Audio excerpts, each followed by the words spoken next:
வணக்கம். இரவு நேர பிரதான செய்திகளின் ஊடாக நர்மதா சிறையில் முதலில் தலைப்பு செய்திகள். டெங்கு நுளம்புகளை கட்டுப்படுத்த புகை விசிறல் பயனுள்ள தீர்வு அல்ல, நிபுணர்கள் தெரிவிப்பு. நாட்டின் தேங்காய் ஏற்றுமதி வருமானம் 21% அதிகரிப்பு. சவுதியில் விழுந்து நொறுங்கியது உலங்கு வானூர்தி, பயணித்த அனைவரும் பலி. இனி விரிவான செய்திகள்.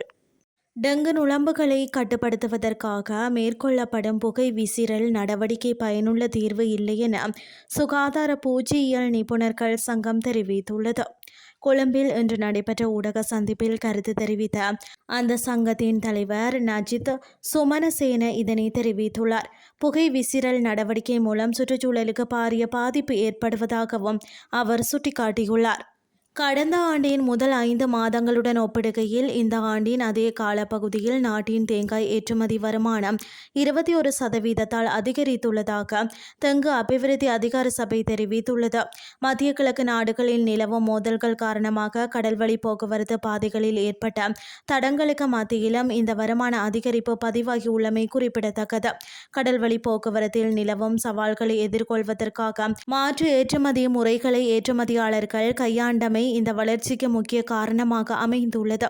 தேங்காய் மற்றும் இளநீர் ஆகியவற்றை ஏற்றுமதி செய்வதற்கு வானூர்தி சரக்கு சேவைகளை பயன்படுத்துமாறு ஏற்றுமதியாளர்கள் ஊக்குவிக்கப்பட்டனர். இதன் மூலம் கடல்வழி போக்குவரத்து பாதிப்புகள் இருந்த போதிலும் ஏற்றுமதி அளவை சீராக பேண முடிந்ததாக தெங்கு அபிவிருத்தி அதிகார சபையின் தலைவர் சாந்தரணதுங்க தெரிவித்தார்.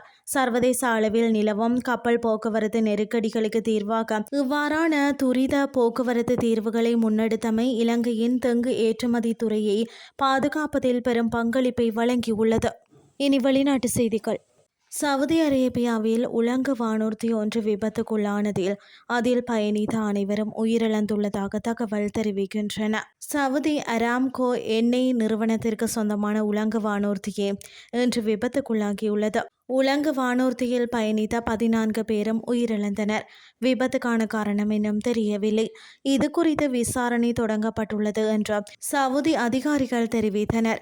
விபத்தில் உயிரிழந்த அனைவரும் சவுதி குடிமக்கள் என அதிகாரப்பூர்வ வட்டாரங்களை மேற்கோள் காட்டி சவுதி செய்தி நிறுவனம் தெரிவித்துள்ளது.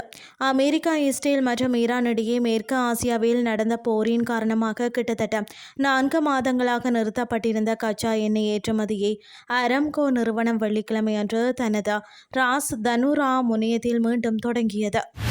செய்திகள் யாவும் நிறைவடைகின்றது.